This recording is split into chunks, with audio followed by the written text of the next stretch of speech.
Karukan chess opening, ito ang bago nating pag-aralan ngayon. Ito po ang knight c3 ideas or knight d2. So, ito po mga kaibigan, ang karukan variation ay marami din gumagamit nito ng mga top grandmaster na mga chess player. So, dito tingnan po natin ang game ni Caruana versus Wisliso. Ito po ang ating pag-aralan dito ay opening. So, tingnan na po natin after first 15 moves. So, dito nag-move si Caruana e4, then c6, d4, d5. So, after d5, yung white ay mayroong option dito ay pwede siya mag-move knight c3 or knight d2. Magkapareho lang yung ideas. So, kapag yung white kakain dito sa pawn, yan po ang exchange variation. Subalit, iba yung ginawa dito ni Caruana. Nag-move siya ng knight d2. So, the same lang yan sa knight c3. So, si Wesley ay kumain dito ng pawn. Dx e4, knight x e4, then bishop f5. So, maraming mga grandmaster ang gumagamit nito. Ito yung bishop f5 line. Subalit yung ibang option dito ay mayroong ibang option dito ay knight f6. Ito yung ibang option, knight f6. Pwede ring knight d7. Yan po ang tatlong opsyon ng white. So, depende po sa isang chess player kung anong continuation move na kanyang gagamitin. So, kapag kayo ay white, kailangan pag-aralan nyo ang continuation move na ito kasi may encounter nyo ito sa chess tournament. Yan talaga ang moves ng ibang mga chess player. So, punta po muna tayo dito sa knight f6. Ito yung game example dito na makikita natin sa game ni Grandmaster Duda. Ito yung reigning World Cup Chess Champion, si Jan-Christophe Duda. So, ito malakas din yung kanyang kalaban, si Artemiev. So, dito nag-move si Artemiev ng knight f6. Ito yung kanyang move, knight f6. So, yung ginawa ni Duda dito ay kinain yung knight takes f6, ex f6. Pagkatapos nag-move c3, then bishop d6. So, yung ideas ng bishop d6 para di makapag bishop e4 yung white, kasi kapag nag-move siya bishop e7, so pupunta yung bishop sa f4. So, mas maganda yung position ng bishop sa f4.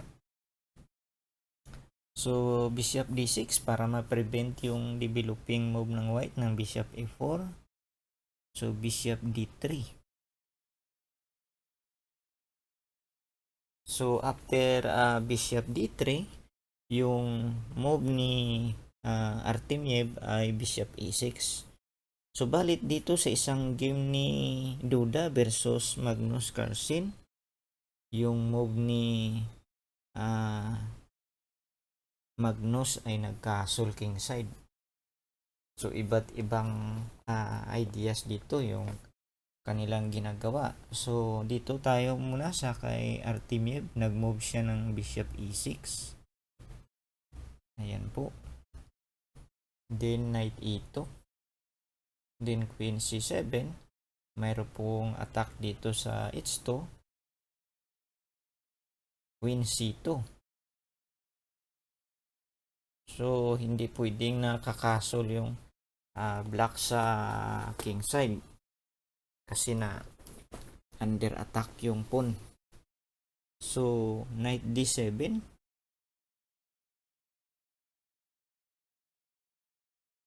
So, pagkatapos ng knight d7, bishop e3, din nag-castle queen side. Castle din queen side si Duda.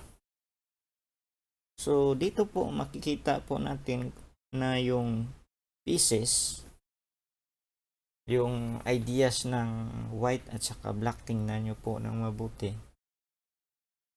May similarity yung kanilang ginawa. Kasi yung ginawa ng black, yung queen at saka bishop, nagsama sila. Yung white, ganun rin. Yung similar position din, yung bishop.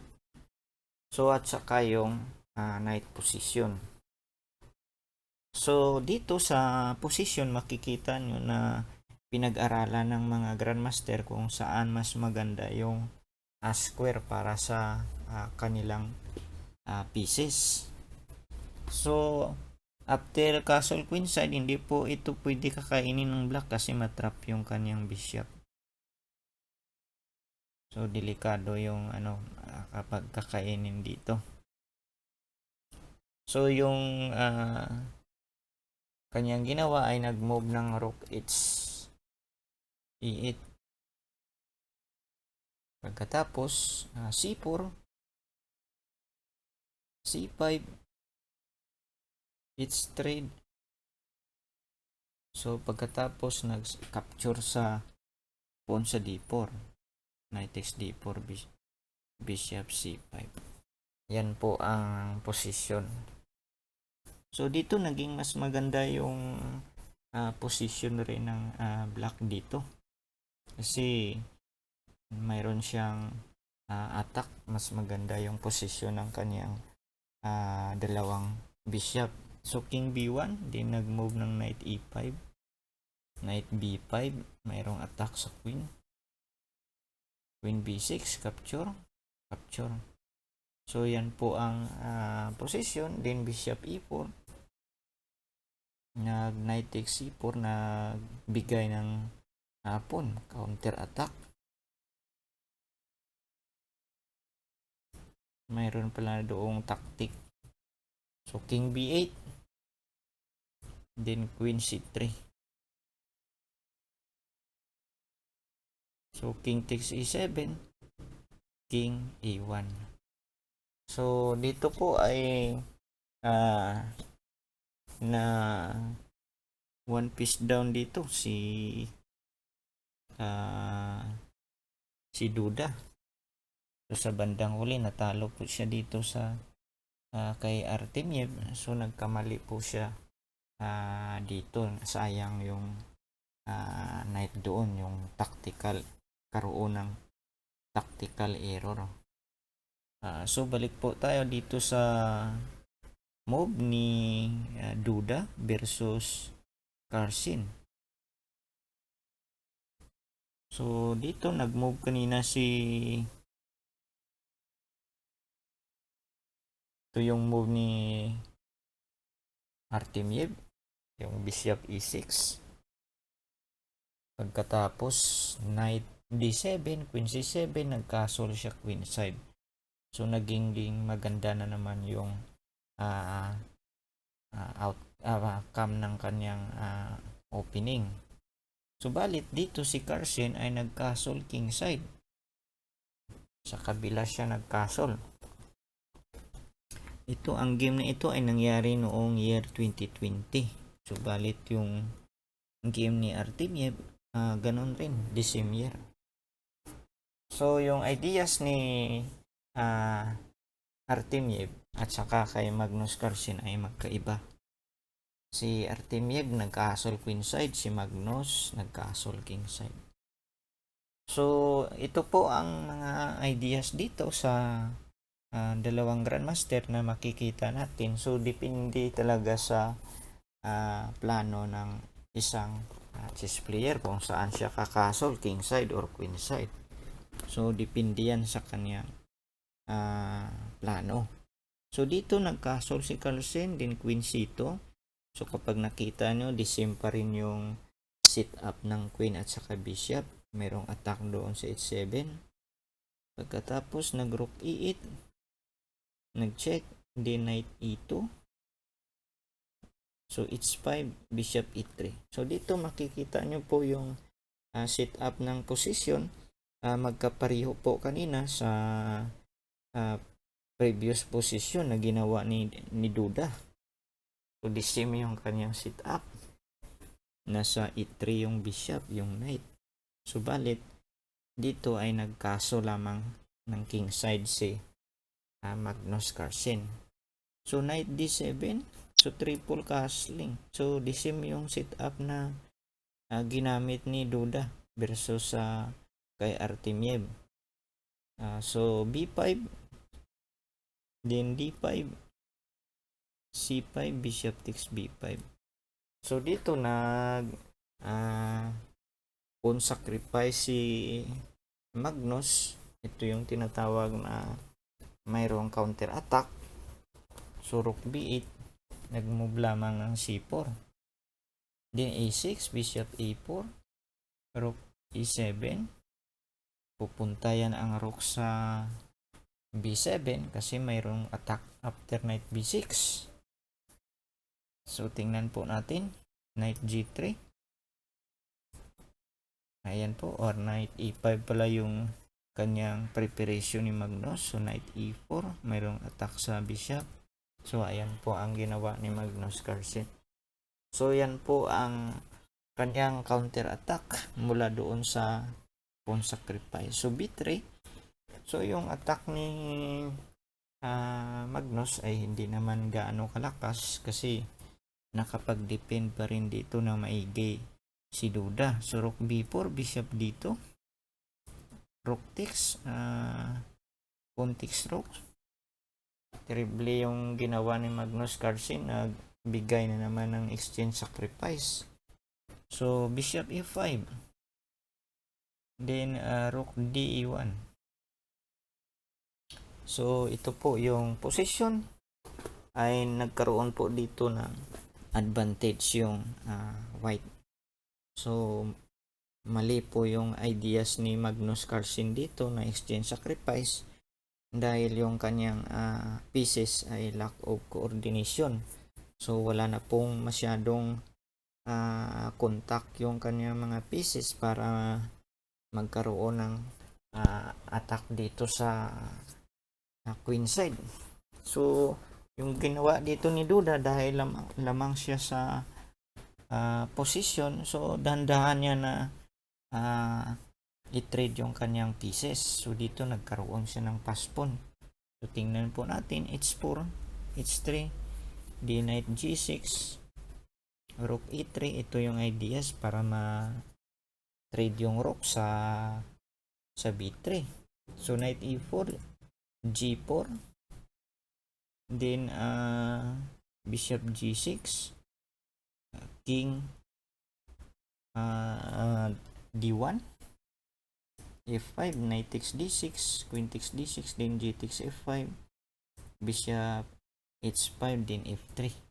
So, dito after queen f6, bishop g3. So, dito po yung pieces ni Magnus Carlsen is uncoordinated. So, mahirap po dito para sa kanya na magkaroon pa ng attack dito sa king ni Duda. So, sa bandang huli ay natalo dito si Magnus Carlsen. Queen g5, din queen e4. Queen g2. So, rook h e1, queen takes pawn. So, dito mayroong queen c2. So, ito yung ideas ni duda dito. So mas malaki na yung kanyang advantage dito dahil yung rook nasa file. So pwede nang i-trade doon sa taas. So kapag ma-trade yung queen ni duda, so sigurado na mayroon na siyang malaking chance na maipanalo yung game. So yung gagawin nyo ay paki-continue nyo na lang sa basa sa chessmat, post nyo yung video dahil dito yung pinag-aralan na natin ay ang opening. So tingnan po natin yung kanyang game after 15 moves. So tingnan po natin, balik po tayo dito sa 15 moves, bishop a4, rook e7. So kanina makikita nyo na yung ideas ni Magnus para maswing yung rook sa b7. So balit yung kanyang exchange sacrifice ay alanganin yon sa premature sacrifice yun sa rook takes bishop. So yan po ang nangyari dito. So balik po tayo sa game ni Caruana versus Wesley So. So dito po ay nag-move si Wesley ng bishop f5. Nag-attack sa knight. Pagkatapos yung kanyang ginawa ay nag-move ng knight g3. So yan po ang move ni Caruana. So balit po except po sa bishop f5, mayroon ding bishop knight d7. So tingnan po natin yung continuation move na knight d7. So ito po yung knight d7. So yung ideas ng knight d7 ay magkapareho din sa ideas doon sa sa French Rubinstein na magmo-move ng knight gf6. So dito tingnan po natin yung game ni Wei versus Macchio. Okay, tingnan po natin ito. So dito nag-move c4. Si Wei, ito yung kanyang ginawa. Pagkatapos knight g6, kinain yung knight. Ayan. So then c3. Yung kanyang kalaban ay nag-move g6. Ayan po ang move dyan. So nag-move ng knight f3. Then bishop g7, castle kingside, castle din yung black. So dito po makikita nyo po, napakasimple lang po intindihin yung ginawa ni Wei, na nabasa niya po yung opening ng black na pupunta dyan yung knight sa f6. So yung kanyang ginawa, kinain yung knight sa f6, pagkatapos dito kakasol na agad ng kingside. So napakasimple lang po yung kanyang ideas. Balikan po natin, after knight d7, nag-move lang siya ng bishop g5, bishop c4, kasi alam niya na pupunta yung knight, makipag-trade yung black. So ito po, napakasimple lang po pag-aralan itong ginawa ni Wei. Yung kanyang opening napakasimple lang po. Nag-move ng c3, then g6, queen c7, yung move ni Mamidov versus Anand. Subalit dito kay Wei ay c3, g6 yung kanyang kalaban. Ayan po. Tapos nag-move ng knight f3, bishop g7, din castle. Ayan po. Napakasimple yung ginawa ni Wei dito. Din h3 para hindi makapag bishop g4 yung black. Then nag-move siya ng knight d5, rook e1, mayroong attack sa pawn, rook e8, bishop g5. So yan po ang ideas ni Wei. So kung tingnan nyo po ng mabuti, yung ginawa ni Wei ay na-centralize yung rook sa e file. mayroong direct attack sa gitna.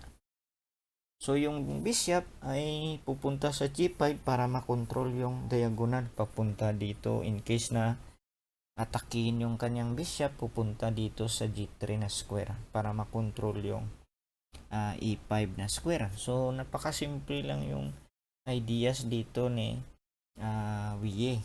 So E5,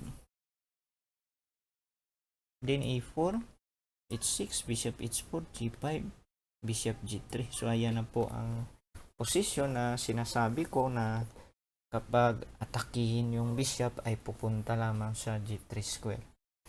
So dito mayroong space advantage si Wye dahil malakas yung control ng bishop sa center. Mayroong attack yung dalawang bishop, yung rook. Subalit yung black ay knight lamang yung may attack dito sa posisyon ng white. So bishop E5, so knight E5. Yan po ang kanyang ginawa. So delikado po yung black dito. So hindi pwede na ma-move yung knight. So E6, Queen F3, then F6, nag-move lang na yung knight D3. So yung kanyang ideas, atakihin yung A6 na pawn dahil backward pawn. So bishop F8, then rook ED1. So dinagdagan yung kanyang control sa center, nag-move ng rook ED1. King G7, bishop B3, Queen D7, knight C5 para ma-open yung D file, capture, tapos capture, then Queen F7, rook dito. So dito makikita nyo na yung ideas ni Wye ay mag-move for example ng rook D8 or atakihin niya yung knight with C4 para pasok yung rook sa makapenetrate. So tingnan po natin dito H5, H4 para ma-break yung pawns. G4, Queen D1, then King G6, King H2, Queen F8, then Bishop C2. Yung ideas ng Bishop C2 kasi yung Bishop sa F5 ay depender ng weak pawn sa E6. Kaya ito yung kanyang magandang ideas. Dapat ma-eliminate yung Bishop. Capture, capture, then F5, rook D8. Yan po. Mayroon na siyang attack sa backward pawn. Queen F6, King G1, rook A D8, then Bishop D6, Queen F7, rook E5, knight F6, then F3 para hindi makamove yung knight sa E4 square. Knight D5, Queen E2, ayan na po. Mayroon na pong triple attack. Then G takes F3, G takes F3, King H7. So wala na po siyang depensa dito. Nag-move na po siya ng rook takes E6, rook takes E6, Queen takes E6. So na-capture talaga ni Wye yung pawn sa E6. So nakita niyo po kung ano yung strategical ideas ni Wye dito. Napakasimple lang yung kanyang ginamit na opening. So punta po tayo sa game ni Mami Dub versus Anand. So balik po tayo dito sa knight D7 na move, na continuation move. So yung ginawa niya dito ay Bishop C4. Ito yung sa game ni Mami Dub versus Anand. Knight G6, so capture lang.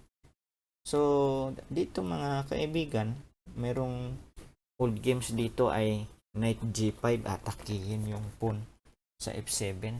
So balik matagal na yan, time pa yan ni Kasparov. So yung mga ibang grandmaster, marami ng books na ganyan, nakasulat sa mga books. So yung sinasabi nila na na-analyze na yan ng maraming grandmaster. So kapag gamitin mo yan, siyempre yung mga ibang grandmaster ay nagbabasa rin ng mga dating old games. So may possibility na bibigyan kanila ng magandang laban kasi alam nila yung position, yung mga possibilities after knight g5.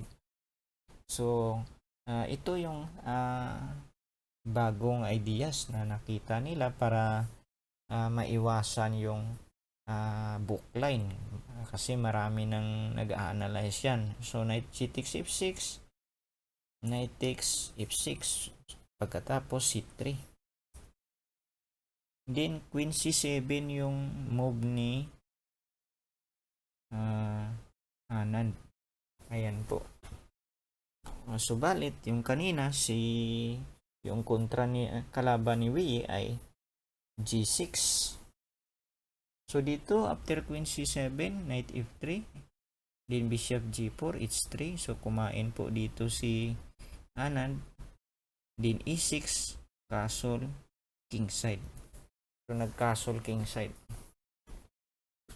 So tingnan nyo po ng mabuti, ito ay 11 moves pa lamang. So makikita nyo na yung posisyon ng white ay napakaganda na, ay playable na yung kanyang posisyon. So pwede mag-move ng bishop g5. So ito po mga kaibigan yung reason kung bakit tayo ay mag-aral ng opening para po magkaroon tayo ng magandang posisyon. Kasi sa opening pa lamang, sa first 5 moves, 7 moves, makikita mo na kung saan pupunta yung mga pieces mo at ma-evaluate mo yung posisyon. So after 15 moves, makikita mo na talaga kung ano yung result ng iyong ginagawa sa opening. So bishop e7, bishop e4. So ito po ang result ng opening na ginagawa ng dalawang grandmaster, Mamedov versus Anand. So bishop b3, castle kingside, din bishop e5.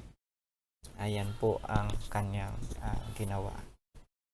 So napakasimple lang po ang ginagawa ng mga grandmaster kapag naintindihan nyo. Subalit kapag tayo ay naglalaro na sa tournament, so parang mahirap isipin kung ano yung tamang move.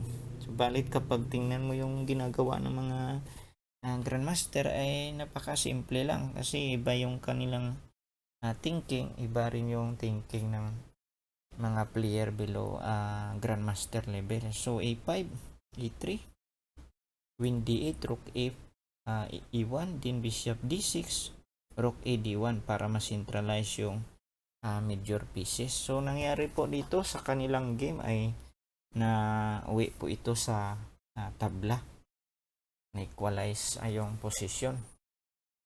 So ito po yung result ng opening sa laban ni Mamedov versus Grandmaster Anand. So punta po tayo dito sa ibang move dito, ibang continuation. Mayroon po ditong bagong ideas after knight d7. So ito po ang isang continuation move na maganda rin po ito kasi yung ideas ng black ay makipag-trade ng knight. Ito po yung magandang move dito, ay magmo-move ng knight e2. Ito po yung kanyang ginawa, knight e2.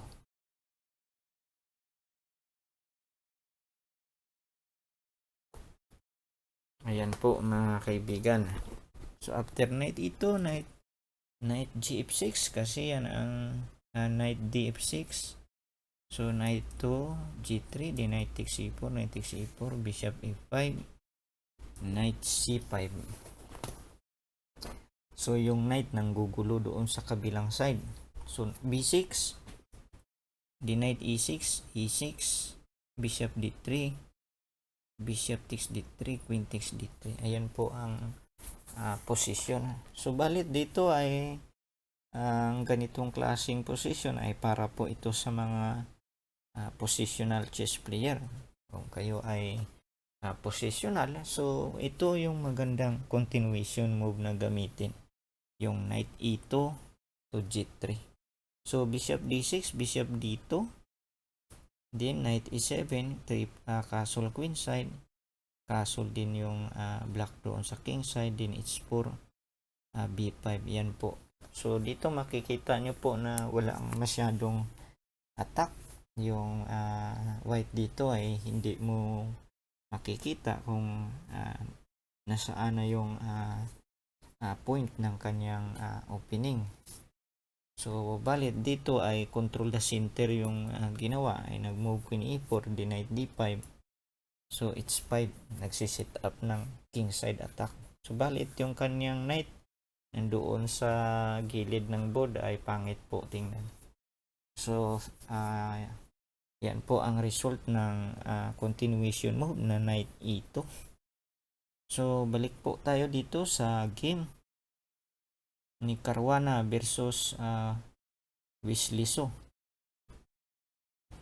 Ito yung kanilang opening. Tingnan po natin. After knight e4, bishop e5. Then knight g3 yung ginawa ni Caruana. Then bishop g6. h4, atakin yung knight ay yung bishop. h6, knight f3. Then knight d7 para ma-prevent yung knight f3 to e5. So kapag nag knight e5, so bad move po yan dahil after knight takes e5 mayroong queen e5 check, so ma 1 pawn down. So dito sa game ni Nakamura versus Ria Sanchez noong year 2019, so yung kanyang move dito ay h5. Ito yung move ng kalaban ni Nakamura. Inatake yung bishop, tapos bishop d3, capture, tapos e6. So yung ideas po dito ng white ay atake po ng king side. So kapag nag-castle king side yung black, ka-castle queen side yung white. Pagkatapos i-post yung g, knight e4, g2 to g4 to g5. So delikado po yung king ng black dyan kapag ka-castle sa king side.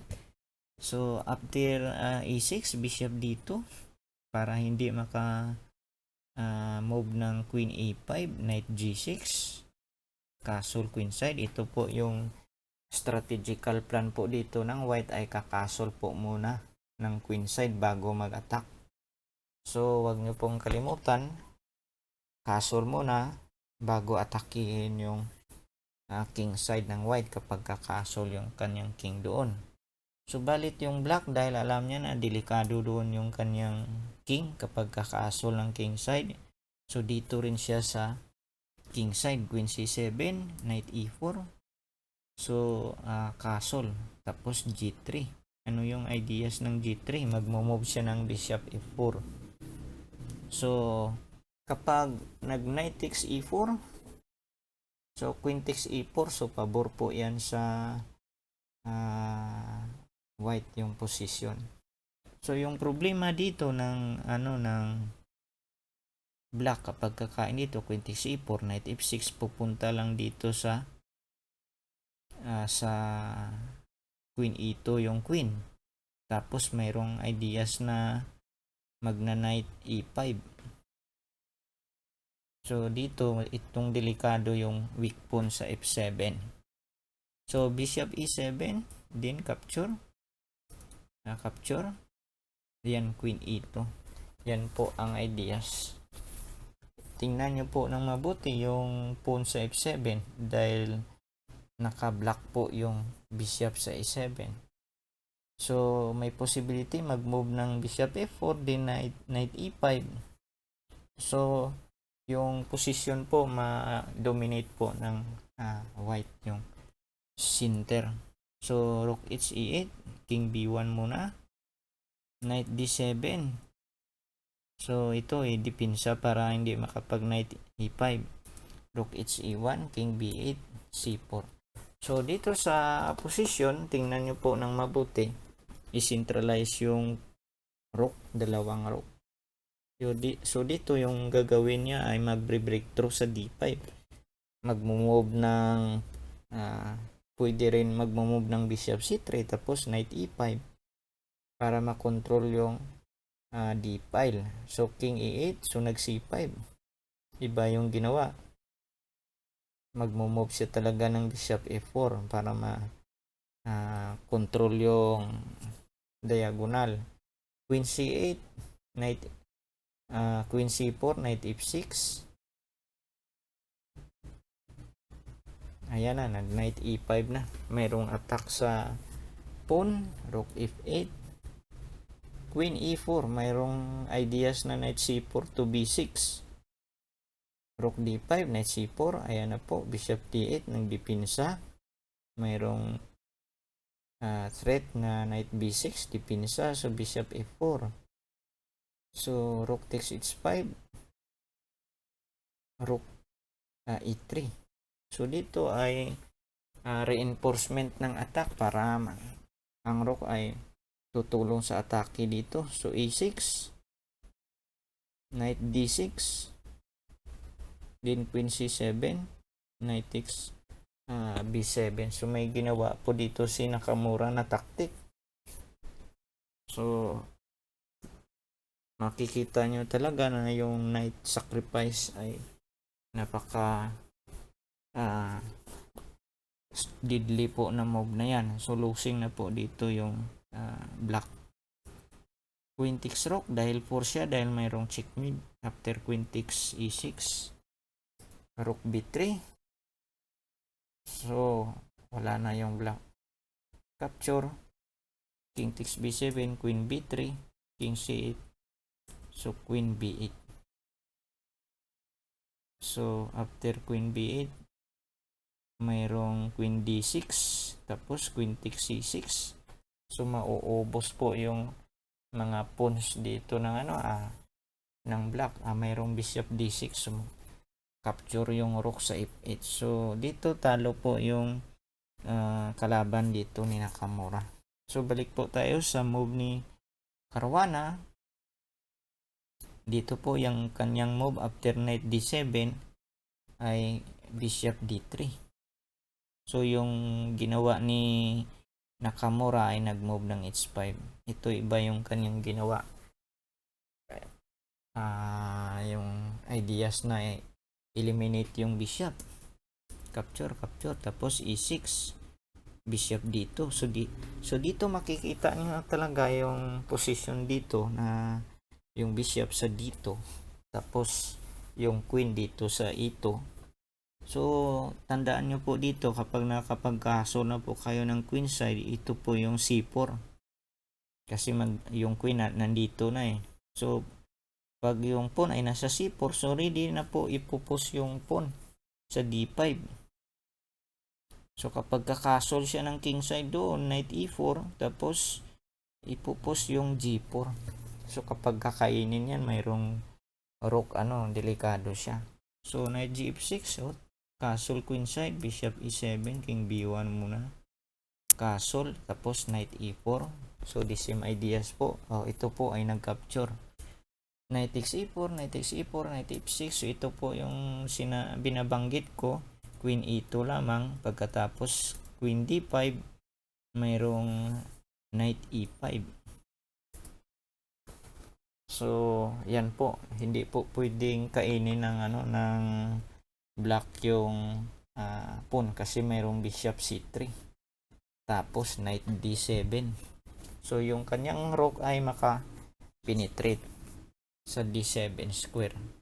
So, queen E4, bishop E3, knight D5, queen D3, queen takes D3, rook takes D3. So, dito po ang posisyon ay equalize. Subalit sa bandang huli, natalo dito si Wesley. So, siguro nag-blunder siya dito.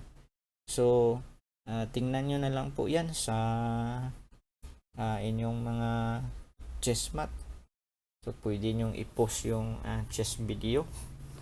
Okay, abangan nyo po yung susunod nating chess video. Bibigyan ko kayo ng ganitong klaseng games. Maliban po sa chess video na ating binabasa.